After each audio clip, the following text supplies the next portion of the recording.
Today, it'd be great to just talk to you about how you got started on this journey to where you are today. I know we talked a little bit about that before, but tell us how you got into healing, the different modalities, what you started with. I know Reiki was part of your journey there too, but I'd love to just get a background of what you're, how you started.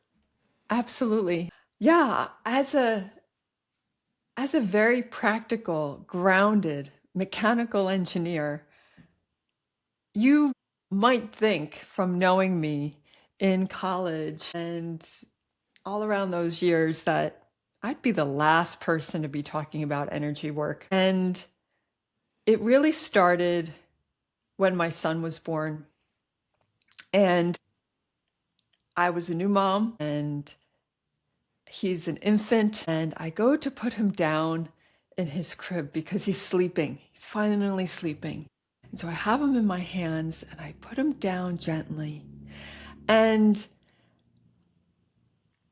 for some reason, when I backed away, I just kind of kept my hands up and I'm backing away down the hallway. And I'm being so quiet because he's sleeping. I think I'm doing the right thing. Like I got my son to sleep, he's sleeping, backing away. And I feel like there's something in between my hands, the palms of my hands, and his little body. And I'm further down the hallway, and it feels like steel cables between his body and my hands. And I'm wondering, what is going on? Am I exhausted? What is happening? How am I feeling this? And I come to realize that there's energy. And I was connected with him so deeply, so strongly. And as most things work, when something comes into our life and it's time for us to learn it, there's all of a sudden you can't escape it. And I started learning about energy work because the little wellness studio down the road said, "Hey, we now offer Reiki." What's that? My husband saw something on television and said, "Hey, look at this. Have you ever heard of this before?" I mean, all of these random things, there's never any coincidences. So I started studying it and I learned how to use energy that comes from the universe through my body and through my hands. And that's how I was able to tune in and calm my son and take care of him. And I've since come to learn we all have this. Every culture, every person uses their hands to heal. And I happen to learn a modality that has a Japanese name and it has a structure, which worked really well for me as an engineer. I had a system and a structure, so I could latch on to that. And it was a great framework. But everyone can do this. And that paved the way for me to realize that there's other ways for us to interact with the world, and we have an energy body because I felt it. And then I would feel it with my son and my husband, and it was very, very tangible.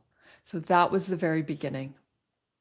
So when you were first learning, what was the structure that they gave you? What's that like? I've never done it before, so like what's the first day, the first week like, the first month? What are they walking you through? So when you receive a Reiki session, or if you go through Reiki training, it's about putting your hands on certain parts of the body and noticing if what you feel and leaving your hands there in certain places to move the energy around. And if you wanted to take a Reiki training, it's called level 1 and level 2, and there's just different levels. The first level is just to work on yourself. It's not even to work with other people. And then level 2, you start working on other people. Reiki itself, and what practitioners may or may not be doing, is when you follow the structure, it was downloaded and received by a Japanese man. So there are symbols that have Japanese characters, and you can imagine tracing out those characters, or you can use your hands to roughly make those characters, and then they have a phrase associated with it, and it's designed to help. This is the intention behind what we're doing. So there's releasing, and there is, just it's more, I think I look at it as more focusing. And then the structure is also moving through the body. Are you starting at your head and moving down to your feet? And then you would have the person you're working on flip over and do it again on the back side. Or some people, they don't have the person. You're fully clothed and you don't have the person under a sheet like a massage table or anything like that. And so when you're using your hands to move energy, the practitioner is sensing what he or she is feeling, and sometimes may want to have different movements with the hands as if they're drawing out things, or there's a spiraling sensation. And if you wanted to do that yourself, if you have an area of your body that is hurting you and you put your hands on it and you will notice sensations, and you might begin to be able to move it. And so right now, if you take your hands and you put them up parallel to one another and put just like a little, like an inch between them, you might notice something, and maybe you don't. But then if you start kind of pulsing them a little bit, after a while, you'll feel like, hey, there's like an air marshmallow there. And it's just the electromagnetic field of your one hand interacting with the electromagnetic field of the other hand. And then you'll notice that you could probably spread them apart. And then it's like you have a rubber band in between your hands. You can feel them pulling, and you could feel like maybe there's a beach ball in between your hands. And you're just playing with and noticing the interaction between the energy in one hand and the energy in the other hand. So when you put just one of your hands on your shoulder that hurts, you are moving the energy around. And when you do this to someone you love, or if you're a practitioner, someone you're helping, you are helping move their energy through it as well. And when you add your intention that I would like to move this old stuck energy out and let new energy come in, that works as well. So that is my very unorthodox summary of Reiki. And so, Well, I loved your summary because it was very clear, very easy to understand, especially when you did the demo there. Yeah, it was just explained so succinctly. One of the things that surprised me about what you said, which I did not expect, is that step one is you just work on yourself. I would not have expected that. I would have expected, okay, we're going, from a Western medicine kind of point of view, like the doctor's always learning on something exterior, right? Like something, or the scientist is always observing something outside. So to say, okay, actually step one is you just feel the energy with yourself, that was very eye-opening for me. yes. And that is true in other modalities as well. When is to look within, is to first try the things you're learning on yourself. And either it could be a physical practice, or maybe you journal, or just something about what do you need to learn, because the better you are at feeling and understanding, then the clearer channel and more pure, or you are able to help others better. You have to heal yourself first. And so people learn things that they need for themselves and their families. It comes to them as something that would be beneficial. I have found energy work to be beneficial, both taking care of myself and noticing, and also receiving from others. So in step one, when you're learning to work with your own energy, what kind of exercises are they having you do, or what are you doing exactly? You can put your hands on your own body.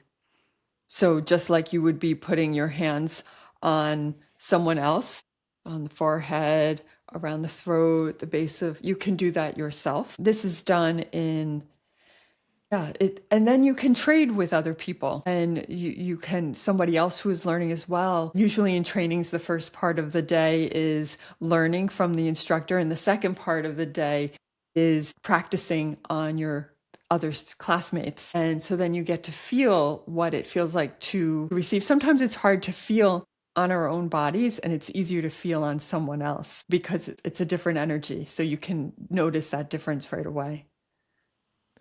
Yeah. Well, and then when you are sensing over just different areas, if you encounter an area that seems like it needs healing or is hurt, does that feel different to you than the Yeah. rest of the body? It does. It does. Okay. And so for me, I like to talk it through. So you're not going to take a nap when if I was working on you because I would say, "Oh, wow, this section feels really like mud. It's really stuck here." And then you might say nothing or you might say, "Oh yeah, I've had an old injury on that knee." And then I can feel that it's smooth on your leg and then I get to your knee and it's like I'm hitting mud and it just slows down. Or I might be getting impressions or words that come to mind.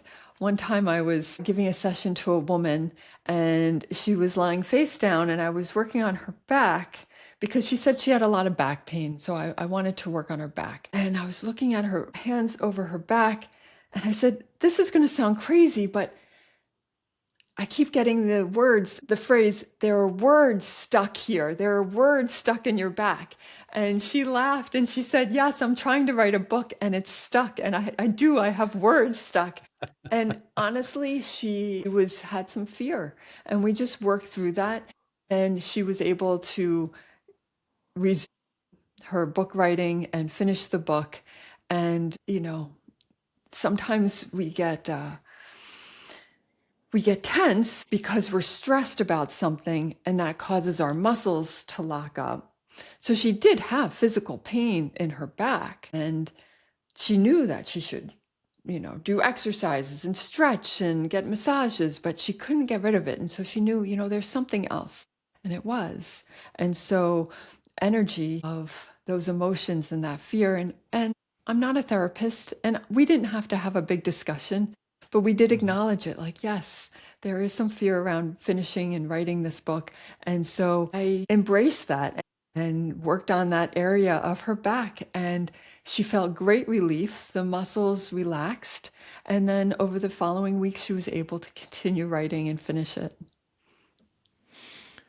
Okay, awesome. So tell us about your projects that you do today. Any sort of like health coaching or what are some of the things that you can offer your clients or people that want to work with you? Sure. Yes. So right now, as a health coach, I use all of the modalities that I know. So I'm a Reiki master teacher. I'm also a homeopath, and I'm also a bioenergetic testing professional. I'm a certified health coach as well.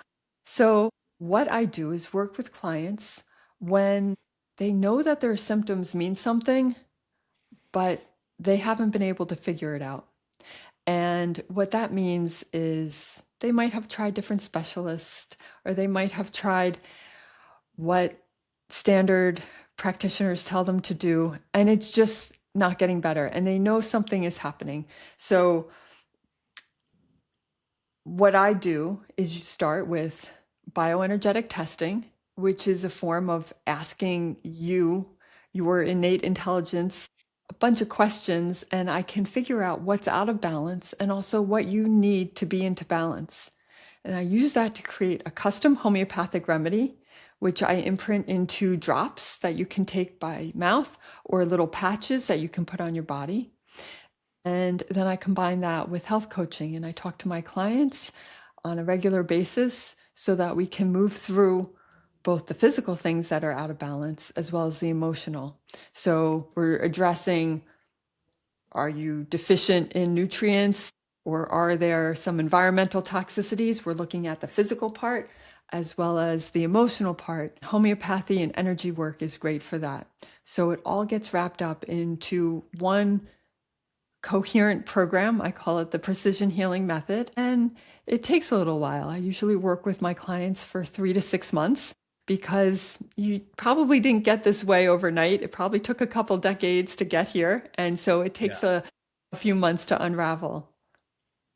Have you noticed any sort of common patterns when working with clients that you seem just through your experience, like doing your detective work and diagnosing and then, oh, it seems like, okay, I've seen this pattern before. This is a pattern that I've noticed. Have you noticed any patterns like that? Yes, there are patterns. And I'm really careful to say that I'm not a medical doctor, so I don't diagnose, but I do find imbalances. And some of the patterns that I see are has to do with the elimination pathways. So the liver and the lymph, for example, they are commonly overlooked. People are checking on their blood sugar and they're checking Hmm. on their fat and cholesterol profile and doing all of the standard things that regular labs and blood work would tell you, but they're missing something that has to do with how their body is detoxifying and metabolizing. So the liver has to process everything, all your food, everything that goes on your skin, everything that you smell, it's all eventually going through your liver. And when the liver can't handle it anymore, it's going to push it out through the skin. And if people get eczema and so they want to say, oh, I don't like this eczema, it is itchy, let's put on something that's going to suppress it, then the lymph gets backed up.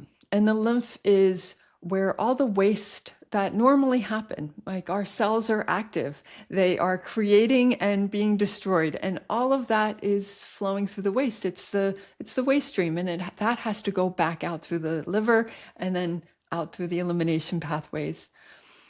When we're taking in so much, those things get backed up. And people aren't really taught about how to take care of their lymph. They might have heard of lymph massage or maybe some dry brushing, or there's some things in the women's wellness world that focuses on lymph, but there's so much more. And it ties into the liver. And when I find that people are really struggling with weight that won't budge, with skin issues, and just expressions that they don't know why these things are happening. Nobody ever seems to connect it back to the liver and the lymph.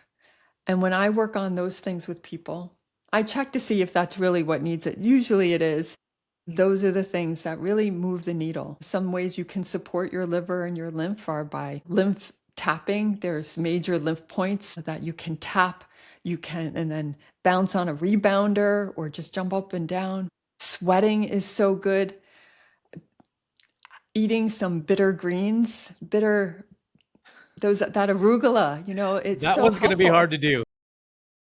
Just even little bits of that, those are really great Yeah. things. Having enough water, having enough electrolytes in your water, like if you have a pinch of sea salt or something in there. So there's just lots of things that you can do every day. It's not meant to be a New Year's January detox. It's meant to be something you're caring for on a regular basis. I love that. I love that, health is something you do every day, not just, you go in once or twice or a week or so and then you're done with it. I had known that, the best thing for the lymph is through physical movement or just breathing even, that's how the lymph kind of circulates and clears itself. I was aware of that. For the liver, what do you recommend for the liver? Is it just drinking a lot of water? What do you recommend for that? Well, liver, it's cleaning up the diet. It's making sure the good food is going in and the bad food Mm, is staying out.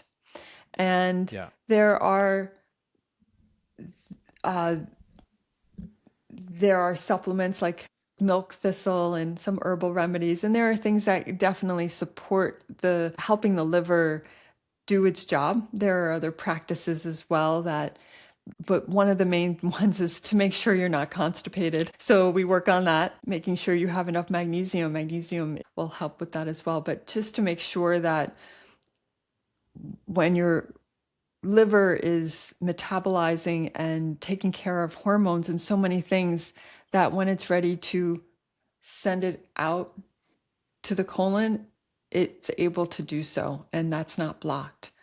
So there's a whole lot of work we can do in that range. It's interesting, like what can we do for one specific thing? And it's never just one specific thing. It always leads to something else because we're all Yes, connected. the systems are connected.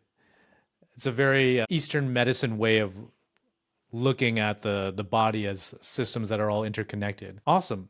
So, how do people get in touch with you if they want to learn more about what you offer, more about, how to heal? What's the best way to get in touch with you? Well, the best way is to go to my website, and I have a free quiz. It takes 60 seconds. And my website is yourhealthwithbeth.com. And there's a button right there that says take the quiz. And when you take the quiz, it'll tell you what you should be focusing on. And you'll get some tips right away. And if you want more tips and you subscribe to the emails, you'll get emails with more details, and you get access to a private podcast if you would like to do so. And then you'll hear my voice in your ears going through how you can support your body.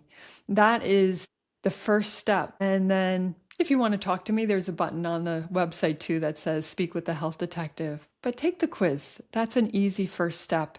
And everything that I provide are things that you can do for free. It's the movement, like you said. It's what you need to know about the system that came up that's priority for you. Awesome. Well, thanks, Beth, so much for joining me today. Really lovely to see you and talk to you again about your experiences. And I'm sure our listeners are going to appreciate it as well. So thank you so much. My pleasure.